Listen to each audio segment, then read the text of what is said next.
안녕하십니까. 주식 투자의 원칙 저자의 모혜입니다. 이번 영상은 테마에 관해서 한번 이야기를 해보겠습니다. 여러분들은 주식을 하면서 테마주를 매매할 수밖에 없습니다. 어떤 전문가가 혹시나 테마주를 매매하는 건 위험하니 테마주 매매를 피하세요 이야기하신다면 그 사람은 정말로 주식을 실제로 하지 않는 사람일 가능성이 큽니다. 그 말은 우리가 테마를 쫓든 쫓지 않든 우리가 매매한 종목은 어떤 테마에 속하기도 하고, 또한 우리가 상승이 큰 종목을 본다면 거의 80% 이상이 테마주인 경우가 많습니다. 여기 보시면 추천 섹터 종목이라고 있는데 반도체, 리모델링, 구제역, 이게 이 섹터가 오르면 그게 테마인 것입니다. 그렇기 때문에 가치 투자를 한다, 그래서 중장기를 본다, 이런 매매가 아닌 이상 단기 매매, 중기 매매를 하신 분들은 테마주를 어쩔 수 없이 매매를 하실 수밖에 없습니다. 자, 보시면 테마주란 무엇인가? 방금 말씀해드린 것처럼 우리는 테마를 벗어난 매매를 할 수가 없습니다. 상승 상위 종목을 보면 여러분이 보시기 바랍니다. 여러분이 이게 상승 상위 종목이다. 여기서 바이오 관련주, 그리고 지금은 이제 최근에 가장 핫한 테마가 초전도체 관련주였습니다. 하지만 이미 그 테마는 한번 무너졌고요. 그 다음에 바이오 관련주, 또한 바이오, 화장품, 제이스코, 이런 식으로 이 섹터, 이 장을 움직이는 그날 상승 상위 종목들은 보면 대부분이 테마인 종목들이 많습니다. 테마주가 위험한 이유는 개인이 테마를 매매할 때 기사에서 초전도체가 관련 기사가 많이 나오면 그 관련주를 찾아서 기술적 분석이 아닌 그냥 덥석 매수를 한다는 겁니다. 즉 우리가 기사를 통해서 테마를 알게 된 경우는 거의 주가가 어느 정도 상승을 하는 테마입니다. 그 말은 언제 떨어질지 모르는 폭탄 게임에 여러분이 동참을 하는 겁니다. 기술적 분석을 하는 사람들은, 차트를 보고 매매를 하는 사람들은 신성, 델타테크, 요즘 가장 핫한 테마입니다. 가장 핫한 이게 초전도체 관련주인데, 만약에 여러분이 분석을 통해서 이런 타이밍에 거래량이 많고 상한가네, 이런 타이밍에 기술적 분석, 즉 차트를 분석해서 잡았다면 여러분은 테마를 쫓아서 매매한 게 아니라 차트를 보고 매매한 겁니다. 하지만 테마를 기사를 통해서 보거나 주위에서 초전도체 관련주가 많이 상승하더라, 그래서 이런 타이밍에 사셨다. 물론 이건 결과론적인 겁니다. 이렇게 크게 상승할 수도 있지만 이렇게 단기간에 크게 상승하는 테마는 흔치 않습니다. 즉 항상 테마는 여러분이 기사를 보고 들어가는 순간에 거의 마지막이라고 보시면 되는 겁니다. 세 번째, 90년대 말부터 우리나라 증시는 테마로 큰 돈을 벌기도 하고 큰 돈을 잃기도 하였다. 제가 예전 영상에서도 한번 이런 말씀을 드렸습니다. 제가 처음에 주식을 시작했을 때가 98년 겨울입니다. 그 당시에는 통신사 관련주가 몇십 연상씩 갔습니다. 아침 시작하면 상한가였습니다. SK텔레콤이 100만 원이 넘었고, 그때 010이죠. 010,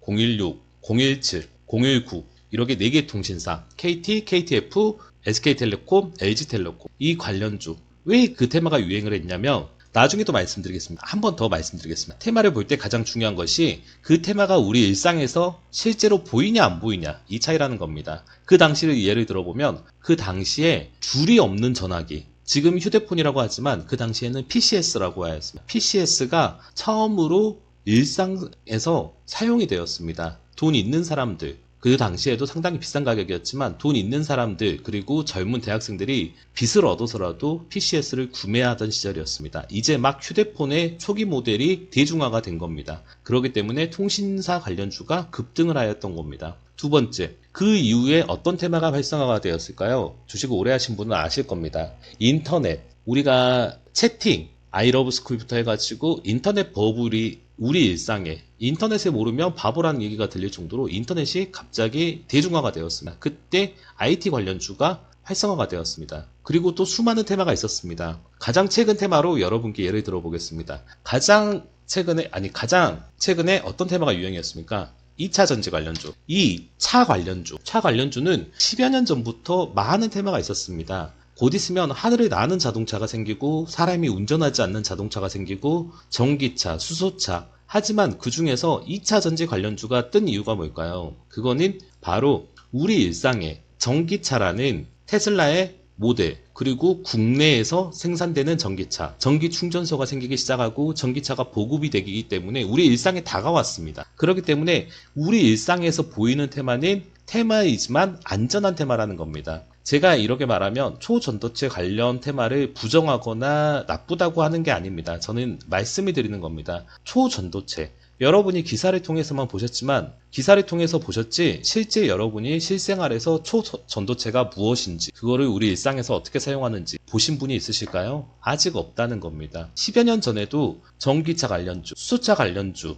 무인자동차 수많은 테마가 있었지만 2차 전지 관련주만큼 크고 오래간 테마가 없었습니다. 왜냐? 아직 우리 일상에 다가오지 않았기 때문입니다. 테마란 그런 겁니다. 여러분이 테마가 위험하다. 테마주를 매매하면 안 된다. 테마주가 큰 돈을 번다. 다 맞는 말입니다. 하지만 테마주를 고를 때 혹은 여러분이 어떤 기업의 미래를 보고 투자를 할 때 테마가 곧 다가올 현실이어야 한다는 겁니다. 막연한 미래에 어떤 것을 투자하거나 여러분이 일상에서 보지 못한 테마인 경우는 단기 상승인 테마가 많다는 겁니다. 테마주란 그런 겁니다. 이 차트대로 움직이지 않습니다. 테마는 힘이 강하면 차트가 조정을 받아야 할 구간도 상승으로 만들어버리는 힘이 있습니다. 그만큼 테마는 수급이 강하다는 겁니다. 수급이 강하다는 말은 반대로 한번 하락 시 그 올라갈 거라고 믿었던 그 수많은 물량들이 공포에 휩싸여서 서로 던지기 때문에 급락이 있다는 것. 테마를 보실 때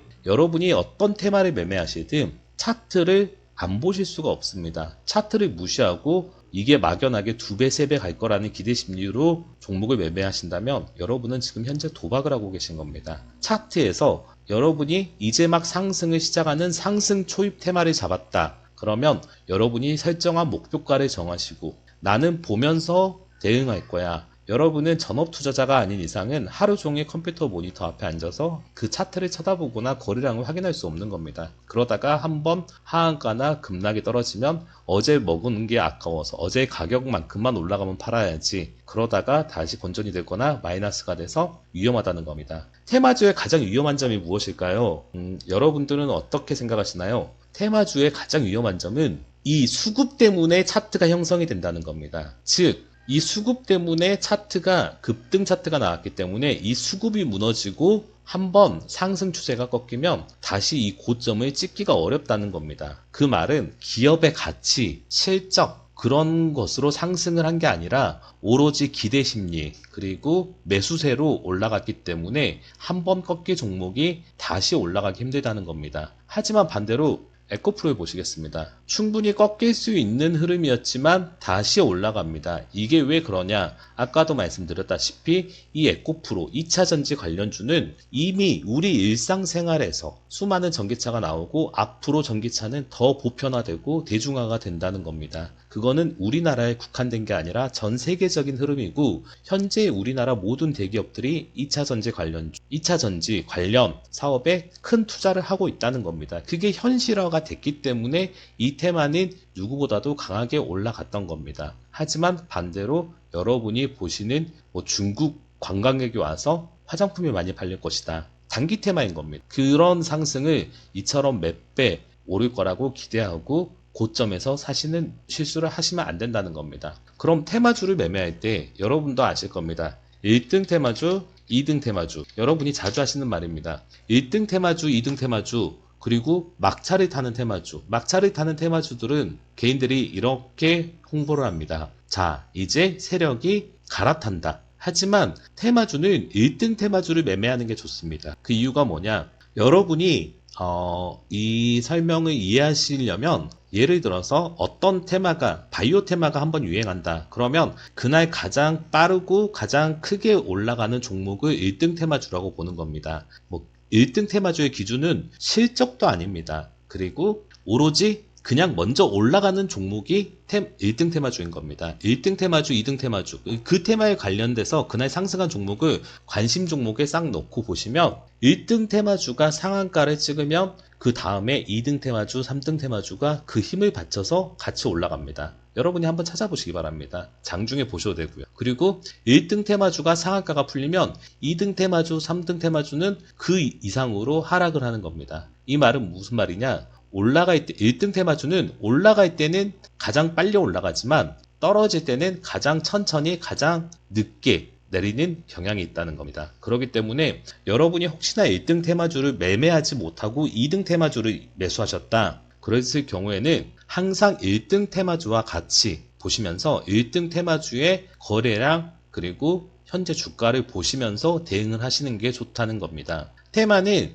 여러분이 생각한 것처럼 기업 실적이나 미래성 이런 것보다 수급이 많은 종목이 테마인 겁니다. 그렇기 때문에 여러분이 자주 하시는 실수 한 가지를 또 말씀드리겠습니다. 테마주를 매매하다가 물렸을 경우, 물론 있을 겁니다. 여러분이 정말 테마주를 매매하다가 물린 경우가 정말 많습니다. 여기서 가장 중요한 것은 손절입니다. 테마주는 아까도 말씀드렸다시피 기업의 실적이나 뭐 그런 펀드멘탈로 올라가는 게 아닙니다. 오로지 수급과 테마의 힘으로 가는 겁니다. 하지만 테마주를 매매하다가 물렸을 경우 여러분들 스스로 이런 말을 많이 하십니다. 실적이 좋으니 다시 올라갈 거다. 절대 그러지 않습니다. 그리고 또한 한 가지 제가 말씀드리고 싶은 게 오늘 테마에 대해서 전부 다 말씀드리고 싶은데 테마주가 절대 안 되는 종목들이 있습니다. 절대까지는 아니지만 90% 이상 이런 종목은 테마 형성되지 않는 종목이 외국인이나 기관이 선호하는 종목, 즉 외국인이나 기관이 물량을 많이 이미 확보한 종목은 테마주가 되지 않습니다. 그래서 테마주를 보면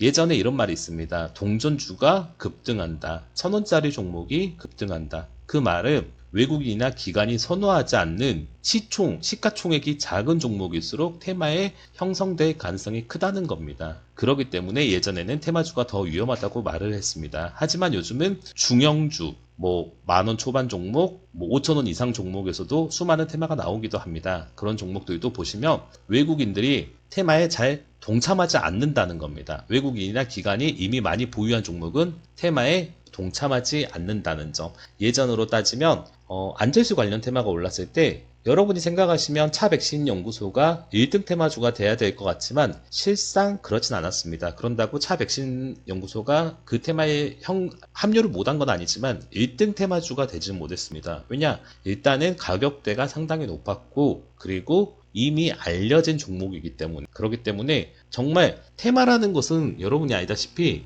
코에 걸면 코걸이고 귀에 걸면 귀걸입니다. 즉 그 테마와 실상 큰 관련이 없고 실적에서도 현재 그 기업이 하는 사업에서도 실상 그 테마가 큰 비중이 없는데도 테마에 형성됐다. 그거는 오로지 수급이 만든 겁니다. 그렇기 때문에 여러분이 테마를 매매하실 때 테마주를 매매하실 때 에코프로나 에코프로비엠처럼 아예 그 관련 사업에 올인을 하는 기업이 아닌 이상 뭐 예를 들어서 정치인 관련 인맥주 이런 것은 정말 위험한 이유가 누군가가 그냥 어떤 연관성을 부여해서 그 수급을 만들어 버린다. 그런 종목을 잘못 매매했을 경우 회사에서 부정을 해버리거나 혹은 수급이 끊겼을 경우 다시 그 여러분이 매수하신 가격까지 상승하기가 너무 어렵다는 것. 마지막으로 테마에 대해서 얘기해 드리면 예전에 가장 핫한 테마가 여러분도 아시다시피 대선 테마였습니다. 이명박 대통령 때 4대강 관련주, 박근혜 대통령 때 저출산 관련주. 누구나 주식 오래 하신 분들은 그 당시에 재미를 보셨을 겁니다. 4대강 관련주 해가지고 토목, 건설회사들이 많이 상승을 하였고 저출산 관련주를 통해서 보령메디앙스, 아가방 등 이지, 제 기억이 맞다면 그런 종목들이 큰 상승을 하였습니다. 그런데 그 이후 문재인 대통령 때부터 현재 대통령인 윤석열 대통령까지 관련 테마가 대선 테마주가 예전만 못하다. 그 이유가 뭘까요? 여러분은 어떤 이유가 있다고 생각하십니까? 이명박 대통령, 박근혜 대통령 때는 추진하는 큰 그 정책이 있었습니다. 4대강이라는 큰 타이틀이 있었고 박근혜 대통령은 저출산 해소를 한다는 큰 타이틀이 있었어요. 그리고 문재인 대통령은 그런 큰 타이틀이 없었고 탄핵으로 의해서 이루어진 급작스러운 대통령 선거였고 그렇기 때문에 그 영향이 있었고 또한 현재 예전같이 대선 테마가 큰 힘을 받지 못한 이유가 정책이 하나가 아니라 수백 가지의 정책을 내놓고 하나하나씩 이뤄가는 시스템이기 때문에 하나의 큰 틀이 없기 때문에 예전만큼 뭐 예전에 대선 후보 친인척 관련주 뭐 대학 동창, 고등학교 동창, 고향까지 테마에 엮기 바빴지만 이번 대통령 선거 때 보시면 알겠지만 그렇게 큰 재미가 없었습니다. 그거는 앞으로도 지속될 흐름입니다. 즉 대선을 기다리는 테마는 이제는 좋은 선택은 아니다. 잘 생각하시고 오늘 테마에 대해서 그냥 제가 머릿속에 알고 있는 이것저것 한번 이야기해 드렸습니다. 여러분도 테마주를 매매하실 수밖에 없지만 테마를 차트나 기술적 분석 혹은 여러분이 정말 깊은 연구를 하셔서 앞으로 이런 테마가 더 활성화가 될 거다. 즉 앞으로는 전기차가 활성화가 되면 폐배터리 관련주. 그러면 그 관련주가 무엇이지? 그래서 오르기 전에 선취매를 하신다든지 1등 기업에 투자하신다든지 그런 매매를 하신 건 좋지만 네이버 기사나 주위에서 테마주가 급등을 하고 있다. 이런 기사를 보고 덥석 무는 그런 매매는 지양하시기 바라겠습니다. 제 영상이 좋았다면 좋아요와 구독 부탁드리겠습니다.